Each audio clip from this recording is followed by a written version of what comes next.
Hey, I'm glad you're here. Before we really dive in, I want to take a moment to explain why I'm making this video, and why this image marks its beginning. One Piece to me is not just an anime or a story about pirates, it's a journey, one that has been with us for years. A story that makes us laugh, gives us hope, and sometimes hits us harder than we ever expected. This video is my way of capturing those moments. Moments that say more than 1,000 words. Moments that stay with you. For this image, I deliberately chose a scene that, to me, is one of the strongest and most emotional moments in all of One Piece. It's the fight between Luffy and Kaido, but in truth, it's so much more than just a fight. It's the moment where everything shifts, where not only the battle changes, but the entire atmosphere of the story transforms. Up until this point, everything feels like an endless climb, setbacks, defeats, doubt, and then comes this moment. That single blow, that look, that silence between two explosions. As a viewer, you instantly feel it. From here on, the rules are different. From here on, it's no longer just about winning or losing. It's about will, about conviction, about how many times you can fall and still stand back up. Luffy isn't just facing an enemy here. He's facing a wall that tells him you're too weak, your dreams are too big, and in that moment he decides not to accept that. Not with loud words, not with grand speeches, but with pure determination. That's exactly why this scene means so much to me, because it shows what One Piece is truly about at its core. Not power, not titles, but an unbreakable belief in your own path, even when everything stands against you. And that is where this video begins. The artwork was created in A2 format, which is relatively large. That was important to me because I wanted to give the scene enough space to breathe. Before I started drawing, I projected the motif onto the canvas using a beamer and traced the rough lines. The original image I'm working from comes from Pinterest and serves as a reference for composition and overall mood. This step is mostly technical and mainly helps with proportions and structure, which is why I don't show it here. For me, the truly creative process begins after that. From the moment I start placing the lines deliberately, making decisions and slowly moving away from the reference, the process becomes more personal. The reference provides a direction, but over time the drawing develops its own character. Many details only emerge during the act of drawing itself, shaped by observation, intuition, and adjustment. When working on the outlines, I pay close attention to line variation.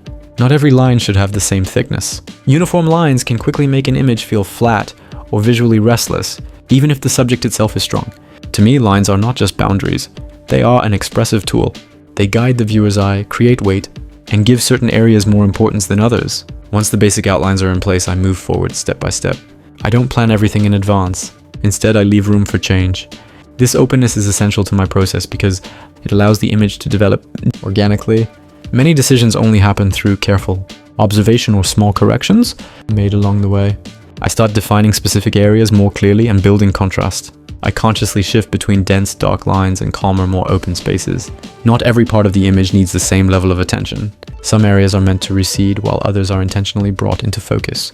This creates depth and establishes a visual hierarchy. Throughout the process, I regularly step back from the drawing. Especially with a large format like A2, it's important to view the work from a distance. Lines that look right up close can feel too strong or too weak when seen from afar. Moving between these perspectives helps me maintain a sense of the overall composition. Another key element of my work is knowing when to leave things out. Not every form needs to be fully rendered. Often, a suggestion is enough for the eye to complete the rest. These open areas give the image room to breathe and prevent it from becoming overloaded. Over time, the rhythm of the drawing slows down, and the lines become more confident. At this stage, the focus shifts away from technique and toward feeling. I respond to what's already there and try to find a balance between control and intuition. This is where, for me, the core of the work emerges, the moment when everything gradually comes together, and the image finds its own voice. What makes this moment in One Piece so powerful to me is the complete shift in tone. Luffy is no longer fighting out of anger, desperation, or sheer determination. He's laughing, and that laughter doesn't feel disrespectful or careless, it feels liberating. Gear 5 doesn't come across as a classic power-up that's only about becoming stronger. Instead, it feels like pure freedom, as if Luffy is finally able to be completely himself, without limitations, without fear, without any sense of heaviness. From this point on, I start working with Ohuhu alcohol markers. What I really like about them is how direct the colors are. There's no long process or build-up. You apply them, and they're instantly there. Especially with Luffy, I didn't want realistic skin tones or a natural color palette. Everything was meant to feel slightly exaggerated, almost unreal. Fitting for this surreal moment where reality itself seems to loosen its rules. As I layer the colors, I focus less on perfect transitions and more on energy and movement. Gear 5 isn't clean or controlled in a traditional sense. It's chaotic, playful and unpredictable. I want that feeling to come through in the coloring as well. Some areas are intentionally pushed too far, others are kept simple. It's not about technical perfection, but about capturing the spirit of the moment. What many people forget or choose to ignore about this fight is that Luffy actually lost. His heart stopped beating. He doesn't stand back up because he suddenly unlocked a new level or gained more strength. He stands back up because his will is stronger than anything else. That's what makes this moment so emotional for me. It's not a classic victory, also it's an act of pure determination. While working on the piece, I keep thinking about that contrast. Joy and death, playfulness and absolute seriousness existing at the same time. Luffy's laughter isn't naive, it's defiant. It's a declaration that even in the face of defeat, he refuses to be broken. Translating that feeling into the artwork is more important to me than copying every detail perfectly. In the end, this part of the process is about letting go. Letting go of control, of expectations, of the need to make everything logical. Just like Gear 5 itself, the drawing is allowed to be wild, exaggerated and a little bit absurd, and that freedom is exactly what makes this moment and this form so special to me. The moment Luffy catches the lightning feels like crossing an invisible boundary, a line that was never meant to be crossed. Lightning has always belonged to the gods. It represents absolute power, authority beyond question, something untouchable. In many stories, lightning is the final proof of divinity. Characters like Enel built their entire identity around it, around the belief that control over lightning meant control over everything else, that no human could ever stand against it. And then there is Luffy. He doesn't analyze the situation, he doesn't hesitate, he doesn't even seem impressed. He simply reaches out and grabs the lightning, as if it were nothing more than another obstacle in his way.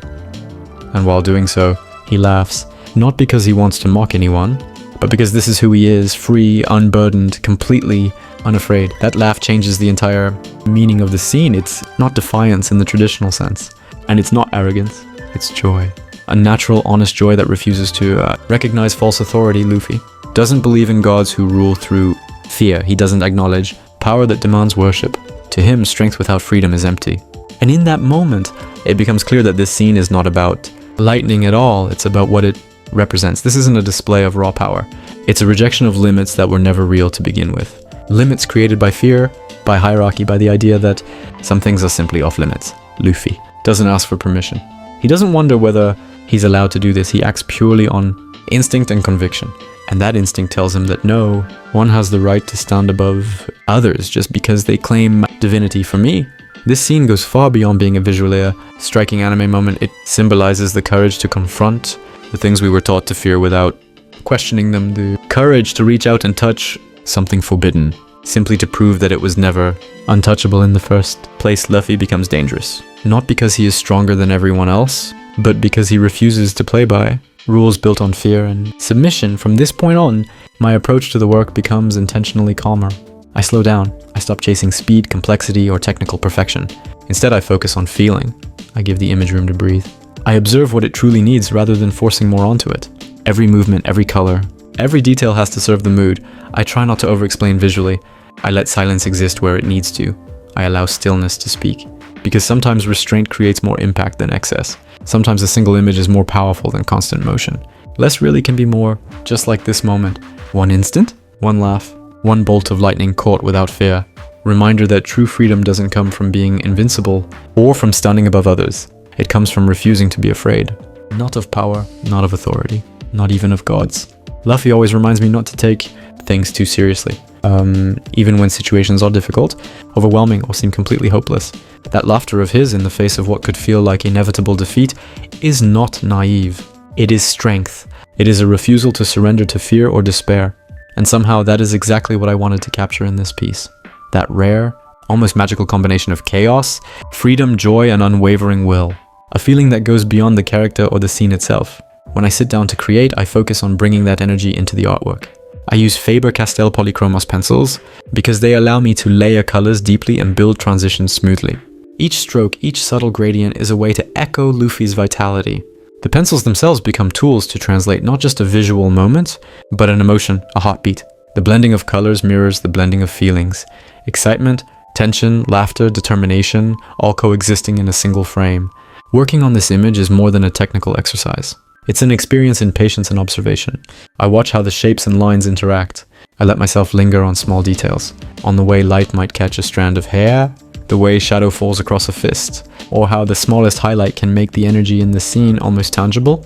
I try to translate movement into stillness, energy into calm, and strength into subtlety. Because sometimes the power of a moment isn't in overcomplication. It's in the quiet understanding of what truly matters. By the time I finish, the piece has become more than a frame from one piece. It has become a reflection of a feeling that has followed me, a reminder of resilience, courage, and the beauty of not being bound by fear. Luffy's laughter, his refusal to be weighed down by impossibility, becomes a mirror of something I carry inside myself. And that is exactly why this moment was so important to me. Because it's not just an image, it's a lesson, a memory, and an emotion frozen in time. Creating it is like holding that feeling in my hands. Every pencil stroke, every carefully blended shade becomes a way to communicate that joy and freedom. And in the end, I hope anyone who sees it can feel a little of what I felt while making it. The thrill of defying limits, the lightness of laughter in the face of chaos, and the quiet but unshakable strength that comes from embracing life fully, without hesitation. Thank you so much for watching. I really hope you could feel a little of the energy and emotion that went into this piece. This was my first time creating an artwork in this size, and it was both challenging and incredibly rewarding. Working on a larger scale changes the way you think about composition. Detail and color, it forces you to slow down, to notice the small things, and to really consider how every line and shade contributes to the overall feeling. If you're thinking about trying something similar, I'd say don't be afraid to experiment. Bigger pieces can feel intimidating at first, but they also give you so much room to explore and express yourself. You can push your techniques further, blend colors more subtly, and really capture the atmosphere you're aiming for. For me, using Faber-Castell polychromos pencils on this larger canvas allowed me to create smooth transitions and deep, rich colors that simply wouldn't work the same way on a smaller piece. I also want to hear from you. What kind of images or characters would you like to see me try next in this size? Do you want more anime-inspired work, portraits, landscapes, or something completely different? Your feedback really helps me decide what to create next, and I love seeing how people connect with my process and ideas. If you enjoyed this video, don't forget to like and subscribe so you can follow along on my journey. I'll be sharing more artworks, tips, and behind-the-scenes looks at how I approach every piece, from the first pencil stroke to the final highlights. And if you try creating something yourself, I hope this video inspires you to pick up your pencils, experiment, and most importantly, enjoy the process. Because art isn't just about the finished piece.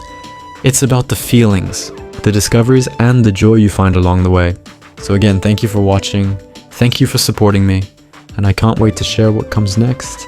Keep creating, keep exploring, and never stop chasing the moments that make your art feel alive.